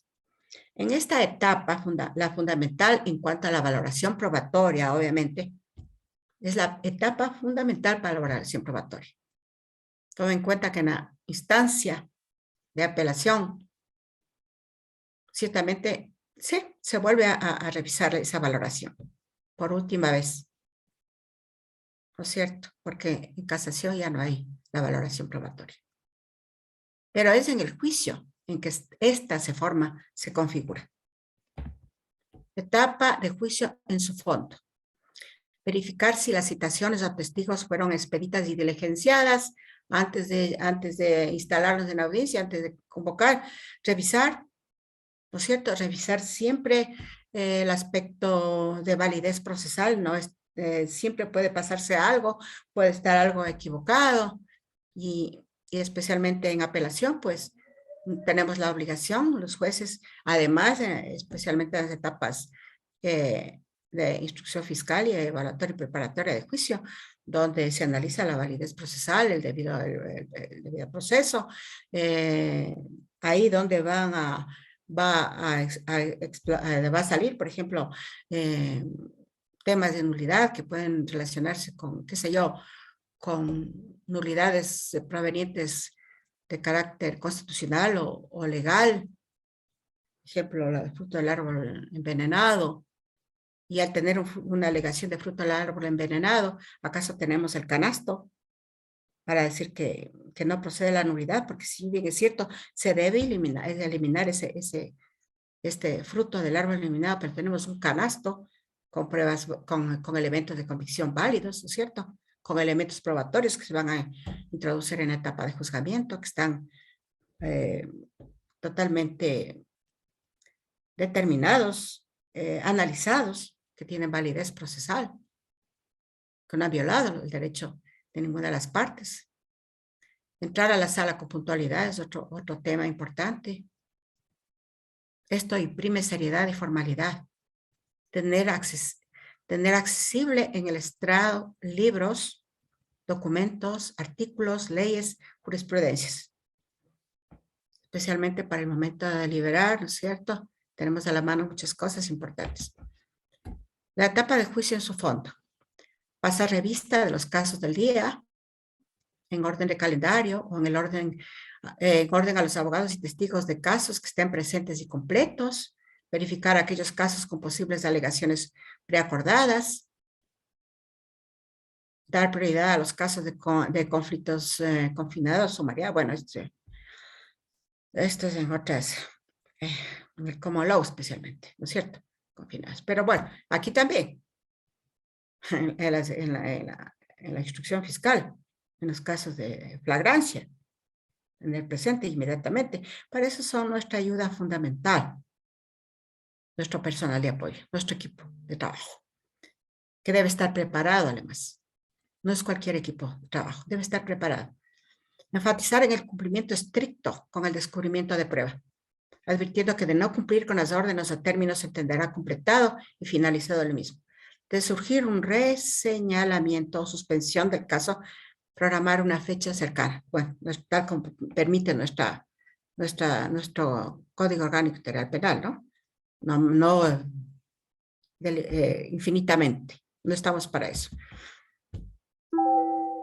Criterio para determinar los casos complejos, cuando se radica un sinnúmero de acusaciones, cuando hay varios acusados con distintas representaciones legales, cuando el descubrimiento de prueba o evidencia es extensa, cuando es un caso de alto interés público, entonces necesariamente tenemos que mirar todos esos aspectos para ver el tiempo que vamos a tener, que no se nos cruce con otras audiencias, que el tribunal va a estar completo. En la etapa ya, en el momento del pronunciamiento, no estamos hablando de etapa, sino en el momento del pronunciamiento de la sentencia, señalar la lectura de sentencias en una fecha razonable para cuando se da este caso de que, obviamente, toda sentencia acciones públicas, tribunales y delitos de acción privada, también la norma les manda a dar la sentencia en forma oral, ¿no es cierto? Requerir al técnico sociopenal de la Administración de Corrección y Rehabilitación que rinda el informe en presencia de una... Bueno, cuando se tiene que preparar, esto estamos hablando de la capacitación sí, que yo recibí fuera del país. En los casos de solicitarse una prórroga, señalarle una fecha lo más cercana posible. Claro, eso sí, es dado en nuestro sistema, es necesario.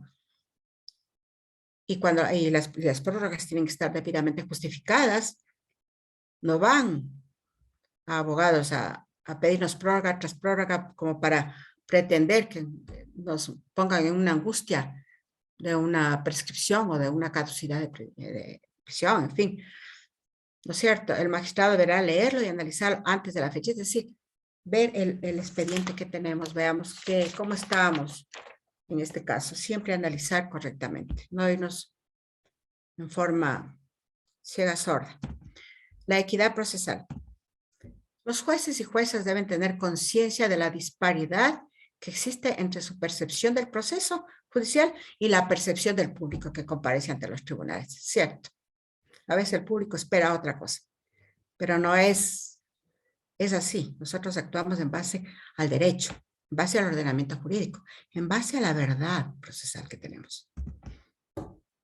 Entonces, las percepciones ciudadanas son de que no hay duda, la justicia es ciega, dicen, sin posibilidad de recuperación, sale por la prensa, el juez tal, el tribunal tal, el juzgado tal, y a veces decimos que hay injusticia, ¿no es cierto? Que hay injusticia cuando las cosas se hacen adecuadamente. Entonces, la percepción ciudadana es cuánto pesa la justicia. Dicen que mal estamos, no funciona la justicia. Los jueces y juezas deben continuar dedicados a lograr resultados justos. Es lo que nos toca. Sin embargo, también debemos ceñir nuestras acciones, nuestro lenguaje, reacciones a las expectativas de equidad procesal que tiene la ciudadanía. De esa forma, jueces y juezas se instituirán como autoridades legítimas. ¿Cuáles son los elementos que afectan la percepción general? Las personas que no tienen contacto personal con los tribunales suelen conocer la función judicial a través de la reseña de los procedimientos por medios de comunicación. Claro, pero la inmediatez de la noticia evita la profundidad de la información. De simple aplicador de la ley a través del silogismo de la subsunción, el juez debe asumir el desafío de constituirse en el primero y en el principal protector de los derechos y creador cotidiano del derecho. Es decir, que aunque haya una crítica a determinado caso, sepamos que lo que hicimos está bien, está pegado al derecho, está correcto, está de acuerdo a lo que se nos introdujo, a una valoración adecuada, no sesgada. ¿No es cierto? Entonces, estar atento en la audiencia, por ejemplo, a ver, de lo que se interroga. Como dije al comienzo, atentos a lo que se está interrogando. Que puede haber una parte crucial en eso que contesta, puede haber una parte crucial en la decisión del asunto. ¿Qué puede y debe hacer un juez si ve que un abogado en acciones privadas o contravencionales, por ejemplo, o en su defecto un fiscal en acciones públicas, en forma negligente o inexperta, no presenta las pruebas que podrían ser determinantes sobre la responsabilidad de su acusado? O si la defensa no abona con una estrategia adecuada conforme al rol que le corresponde, es decir, de defender. ¿Qué puede hacer el juez si ve que el defensor no explora una tesis de legítima defensa que es evidente? Por ejemplo, no podemos intervenir. Ahí no podemos intervenir. Nuestra acción va, obviamente, con la aclaración, ampliación, pero no que sea en forma de preguntas nuevas, porque eso no tendría validez.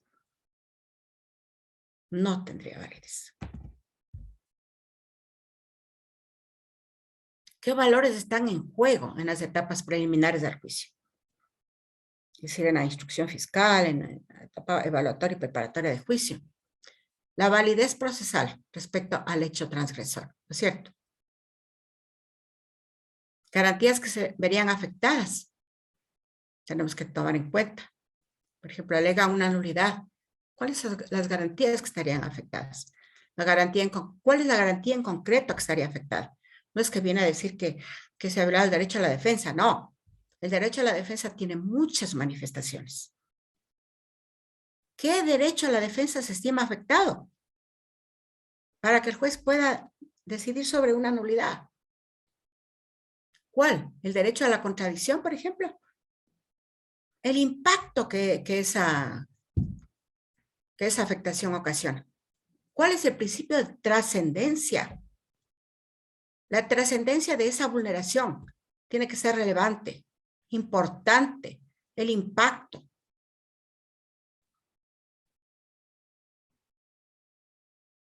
El impacto sobre el derecho, sobre el proceso, sobre la validez. Efectivamente, sobre el derecho a la defensa, pero no cualquier derecho a la defensa. ¿No es cierto? Sino que influye en la decisión de la causa en el futuro. Conducción del debate. Las audiencias en las etapas preliminares al juicio se caracterizan por el debate generado entre las partes sobre uno o varios aspectos del caso que el juez debe resolver.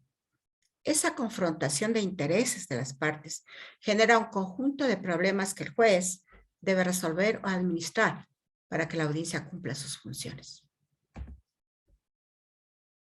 El juez debe proteger el entorno de participación de las partes o involucrados en el proceso. Las más relevantes son darle espacio para que las partes puedan presentar adecuadamente sus peticiones, fundamentos y argumentos que justifican. Sí, a veces, por ejemplo, en apelaciones le doy 10 minutos, pero si vemos que en verdad se necesita darle más espacio, tenemos que extendernos un poco. Como tampoco no dejarle alargar infinitamente para que se vuelva una audiencia que nos letargue, que nos letargada. Darle a las partes un espacio igualitario para que puedan presentar en forma razonable sus puntos de vista acerca del asunto que se debate. No debe ser matemáticamente exacto en materia de tiempo. Tampoco que cada uno pueda hablar todo lo que quiera y el tiempo que quiera. El juez debe permitir a las partes concluir el argumento cuando éste aporte información no debatida y no es repetitivo. De acuerdo en un curso de litigación en Washington, en una universidad, permitían que ciertos procesos la Corte de Apelaciones vaya a la universidad. Y entonces me di cuenta que Secretaría tenía un cartel con numeraciones que les daba el juez tanto tiempo y entonces cuando ya están 3 minutos le ponen 3. Después le sacan 2. Realmente, personalmente me parece estresante. Hay que ponernos también en el papel de los litigantes. Estresante. Pero sí, por eso estamos nosotros. Para saber en qué momento se agrega un poco de tiempo.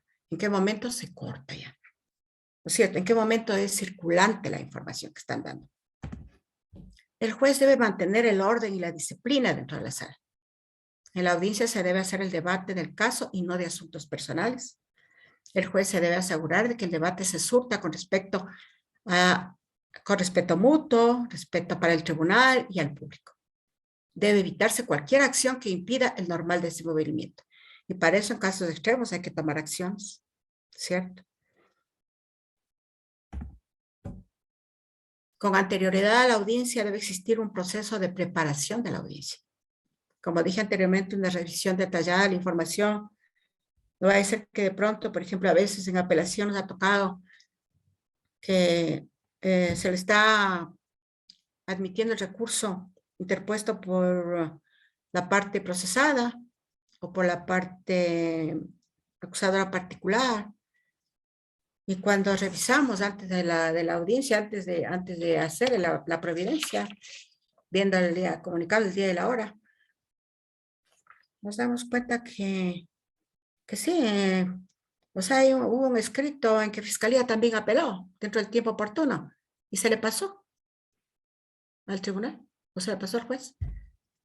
Entonces, no podemos en apelación decir, no, aquí también ha habido un recurso que ha presentado Fiscalía. No, toca más que regresar, dar un tiempo de 24 horas para que se pronuncie sobre ese recurso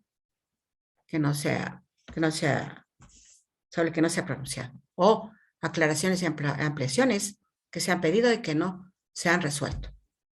Y así suele ocurrir. Por eso es que es importante que el juez, dependiendo de la etapa donde esté, revise el expediente para ver si estamos con un expediente adecuado para poder marchar. Y esta función realmente es importante, es por parte de secretarios, por parte de secretarias, por parte de asistentes. Es tan importante que ellos nos hacen ver a veces, mire, ha pasado esto, ¿no? Por eso es que hay que tener una buena comunicación con nuestro personal, con nuestro equipo de trabajo. La selección de solicitudes a presentar en la audiencia y argumentos que se utilizarán. Preparación de antecedentes que justifican las peticiones.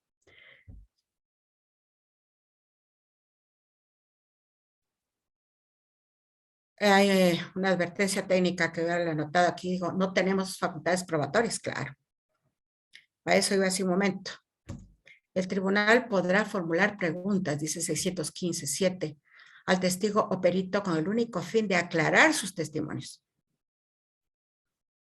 Es decir, nos faculta para hacer preguntas aclaratorias, que no incorporen información nueva, no dicha. Pues si se nos permitiera probar, violaríamos los principios de imparcialidad y contradicción y el rol del juzgador. Entonces, imaginémonos, ¿qué pasaría si el juez interroga o contrainterroga a un testigo? ¿No es cierto?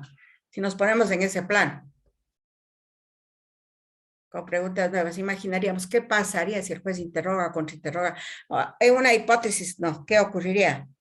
Que si el juez tiene la posibilidad de interrogar o contrainterrogar a un testigo.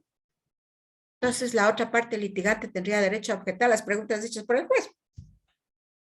Y en ese supuesto, ¿en qué papel o posición quedaría el juez? Al que se le dice su pregunta es capciosa e impertinente. Grave riesgo para el juez que se atreva a interrogar. Por eso, meditar bien respecto a cómo vamos a hacer nuestras preguntas aclaratorias.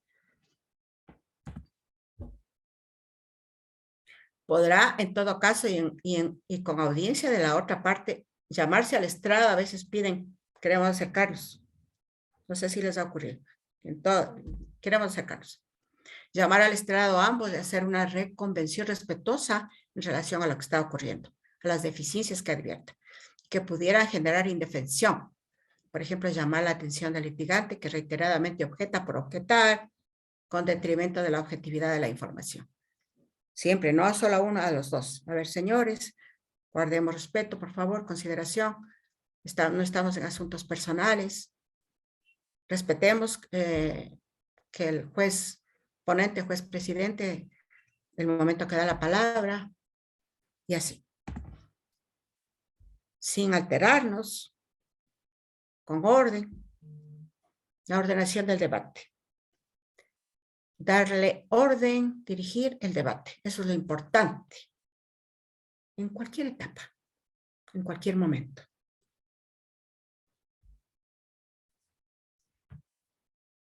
Esta técnica depende del tipo de audiencia o de juicio que se maneje, pero siempre y en todo caso, el juez debe controlar que el desenvolvimiento del debate o de la audiencia sea el correcto, ajustado a las normas que regulan la audiencia de que se trate. Que tenga una duración que debe tener la audiencia atendiendo a su naturaleza. Optimizar el tiempo, porque hay otros asuntos que atender sin afectar a las partes. Esta es una habilidad para predecir el tiempo de duración de las audiencias. No puede darse que hemos calculado mal que teníamos por parte de Fiscalía 50 testigos, por parte de la defensa otros tantos, y solamente señalamos en la mañana, en la tarde pusimos otra audiencia. No, hay que estimar el tiempo, porque además de eso, a veces, y a mí me pasó alguna vez en una audiencia de juzgamiento de fuero, eran, creo que 8 procesados, ¿no es cierto? Y a un testigo, cada parte, cada abogado, hacía no solo interrogatorio, bueno, el contrainterrogatorio es el grave. Contrainterrogatorios tan largos que habiendo empezado creo que a las 7 de la noche, la comparecencia de ese testigo o de ese perito, no me acuerdo si era testigo o perito, pues se alargó hasta la medianoche. Porque cada uno tenía su contrainterrogatorio demasiado importante, demasiado necesario, entendido así por los jueces. Entonces, obviamente, solo en esos casos, bueno, pues el tribunal tendría que decir, vamos a suspender y mañana continuamos.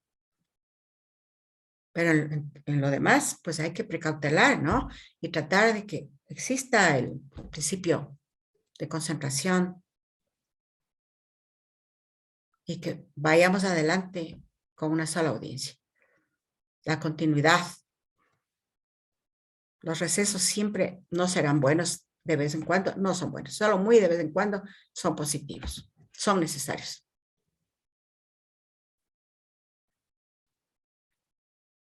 Resulta razonable, digo yo, que a la hora para acreditar a un perito o que en el contrainterrogatorio que haga el testigo repita todo lo que dijo en el interrogatorio, es una pérdida de tiempo que el juez tiene que evitar, ¿no es cierto? Ya estuvo contestado, ya dijo cuánto tiempo tiene de experiencia en la materia, ya dijo en dónde ha trabajado, pues no vamos a volver sobre lo mismo. Los criterios para minimizar la audiencia. Hay que hacerle saber a las partes que el manejo de los tiempos es una atribución del juez. Obvio. Hay que mandar señales a los litigantes. Por ejemplo, darle tiempo para los alegatos de apertura, dependiendo del caso, 5 minutos, 10 minutos para el alegato de apertura, para el alegato de cierre, igual. Bueno, el alegato de cierre siempre va a ser una especie, dicen los expertos en litigación, el alegato de cierre es una especie de sentencia, ¿no? Es una especie de sentencia que dan las partes al juez. De todo ya un razonamiento de todo lo que ha venido ocurriendo. Y eso es importante. No restringir la intervención de las partes sin tener una causa justificada.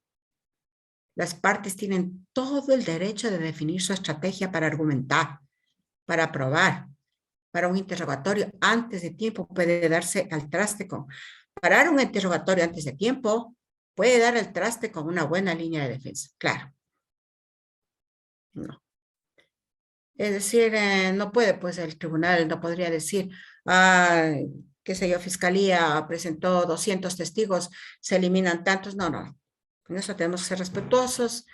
Revise fiscalía, va a intervenir con todos los testigos, debido a la cantidad de si dice sí, o voy a prescindir de mirar que esos testigos no hayan sido también pedidos por la otra parte, porque en ese caso esos tienen que actuar, ¿no es cierto? No es que porque fiscalía presentó el testigo A y decide ya no contar con el testigo A, simplemente le decimos, vamos, váyase. No, tenemos que ver si en la prueba, en el escrito de prueba aprobada para la otra parte está ese testigo. Entonces, atentos a todo eso.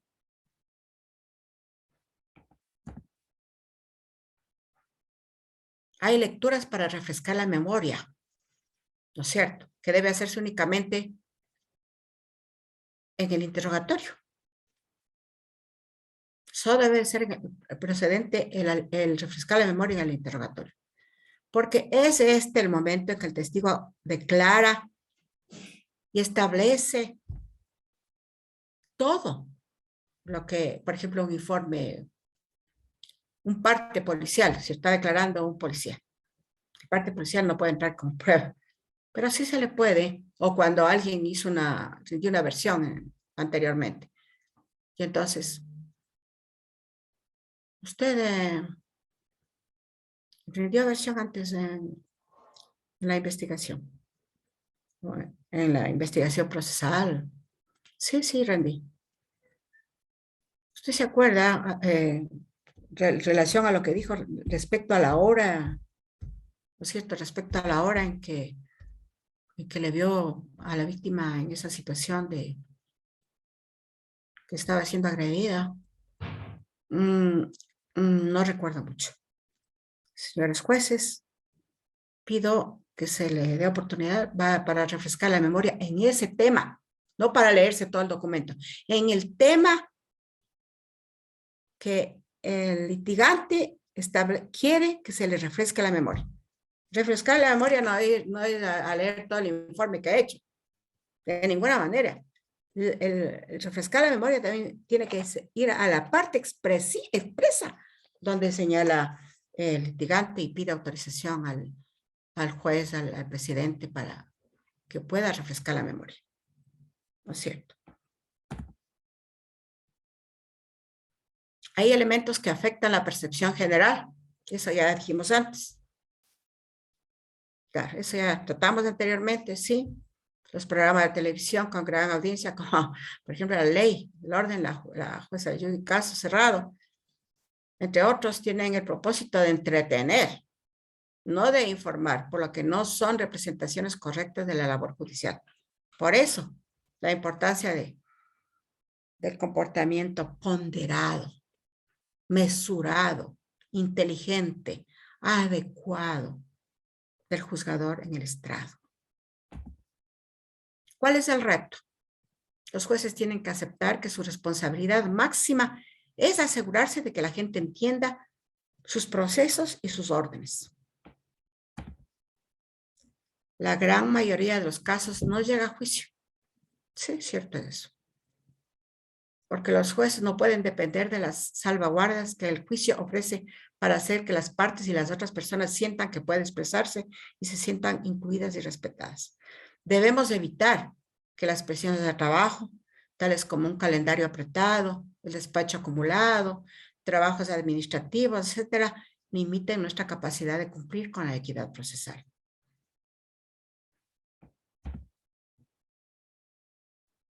Equidad procesal, que es equiparar el resultado justo a un proceso justo. Esa es la idea de la justicia, ya lo hemos venido diciendo. Mejorar la percepción del ciudadano común, permitiéndole entender y conocer el proceso. La gente valora los procedimientos justos porque percibe que estos producen resultados justos. Hay muchas cosas que nuestra sociedad no entiende, que no entendemos como gente normal y corriente. Claro. Pero ahí está la necesidad de una motivación adecuada, nuestro accionar adecuado.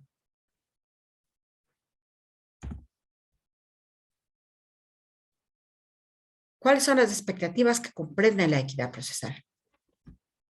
La voz significa la capacidad de poder participar en el caso y expresar el punto de vista. Cuando tiene que ser, obviamente, cuando hay necesidad de esto. Obviamente, de pronto en la deliberación con nuestros compañeros, también manejarnos con mucho respeto. Neutralidad, consistencia en la aplicación de principios jurídicos, imparcialidad de quienes toman decisiones y transparencia en la manera de tomarlas. Bueno, todo eso esperan también la sociedad, ¿no? Un trato respetuoso, que las personas sean tratadas con dignidad y que sus derechos sean obviamente protegidos. Autoridades confiables, autoridades benévolas, conscientes, que sinceramente traten de ayudar a las personas litigantes. O sea, ayudar en cuanto a que las cosas vayan ordenadamente, que sepan que lo que el juez, el tribunal va a decidir es porque conforme ya al resultado de la prueba y en la explicación, en la resolución que del juez, se hace entender de tal forma que entiende, dice, entiendo, está correcto lo que he hecho. Se abona a esta confianza al escuchar a las personas y al explicar o justificar decisiones que atiendan las necesidades de estas personas litigantes. ¿Qué recomendaciones podemos dar ya al final? adopte la práctica de explicar adecuadamente para que las decisiones que emanamos no simplemente digan, no, de la prueba aportada, de lo que se ha practicado en la etapa de juicio, se llega a la conclusión de que sí, efectivamente se ha adecuado a la conducta típica, antijurídica, culpable, que aquí la calidad que tiene el autor. No, hay que explicar en bien de los derechos de las partes, en bien de que somos, en función de que somos garantistas en todo momento. Aprender a escuchar mejor. Recuerde que la paciencia es una virtud. Reconozca y controle el mensaje que envía con el lenguaje corporal el juez. Eso es todo en este momento y no sé, si alguien quiere hacer alguna pregunta, estoy a la orden. Doctora, muchas gracias. Tenemos sí una pregunta en la sección del chat. Al mismo tiempo, invito a los participantes a que puedan realizar preguntas o inquietudes respecto de la ponencia que acaba de realizar la doctora Dilsa Muñoz. Ayúdeme, José Luis, con la lectura de la mejor. Así es, doctora. Enseguida. La pregunta dice, en las interrogaciones que hacen las partes, si el testigo o perito no entiende la pregunta, ¿el juez podría aclararle la pregunta o pedirle que reformule la pregunta? Claro, el juez siempre tiene que, también, si es que le ve que el testigo o perito no sabe cómo contestar o a la otra parte y se lo entendió, hay que pedirle a quien le está haciendo el interrogatorio o a quien le va a hacer el contrainterrogatorio que sea más explícito en sus aclaraciones. Yo le veo, es la mejor forma porque de pronto si el juez dice, le quiere decir esto, de pronto estamos actuando con abocando una forma de pensar nuestra, ¿no? Y no es ese el sentido. El sentido es que quien le interroga al testigo, el testigo le entienda lo que le está queriendo preguntar, ¿no? O pregúntele de una forma, aclárele a qué lleva su pregunta, qué es lo que quiere usted decir en mejores términos. Tenemos otra pregunta registrada. Dice, en el caso del agotamiento que se tiene diariamente con el trabajo y la carga laboral, entre todas las técnicas que usted ha expuesto, ¿cuál considera que es la más eficaz o la que podría servir comúnmente, dado que se puede ser que a una persona le funcione una cosa como otra? Sí, realmente se acuerda la personalidad de cada uno, ¿no es cierto? Cada uno nos conocemos un poco mejor, cómo somos. Cada uno nos conocemos. En consecuencia, sí, pues nosotros los jueces tenemos que de vez en cuando, sí, es importante a veces hablar con los médicos, con los psicólogos, con terapistas y decirles, bueno, ¿cuál es la recomendación que me da? Porque vivo cargado de estrés. Y sí, a veces no nos damos cuenta, tenemos unos dolores de espalda fuertes, ¿no es cierto? Y a veces para alguien será importante que alguna terapista, masajista, fisioterapia vaya, qué sé yo, una vez cada 15 días a su domicilio, de pronto si es que tiene alguien conocido de confianza, le haga un masaje y le relaje. O hablar con alguien, hablar con una persona conocida, con una persona experta. Es que hay varias formas cada uno tenemos que conocernos a nosotros mismos y a veces nos cerramos a nosotros mismos y no podemos cerrarnos. Tenemos que meditar qué es lo que me está pasando. ¿Por qué estoy actuando así? A veces no nos damos cuenta que mi agresividad para con mi equipo de trabajo, con el público, cuando estoy en las audiencias, es sinónimo de que algo me está afectando, ¿cierto? Así es, doctora. Al momento no tenemos más preguntas registradas en la sección del chat. Siendo el caso, extendemos el agradecimiento de la Escuela de la Función Judicial a la doctora Dilsa Virginia Muñoz Moreno por su destacada conferencia. Esperamos poder contar con la colaboración de la doctora en próximos eventos académicos que mantiene activamente la Escuela de la Función Judicial. A los participantes les invitamos a estar pendientes de su correo electrónico, medio único por el cual podrán recibir una notificación para para realizar una evaluación respecto a este curso y descargar su certificado correspondiente. Para la Escuela de la Función Judicial es gratificante contar con su participación en todos los despliegues gratuitos que ofrecemos permanentemente a la comunidad jurídica del país. Les invitamos a visitar nuestras redes sociales en Facebook y Twitter, donde podrán encontrarnos como Escuela Judicial S.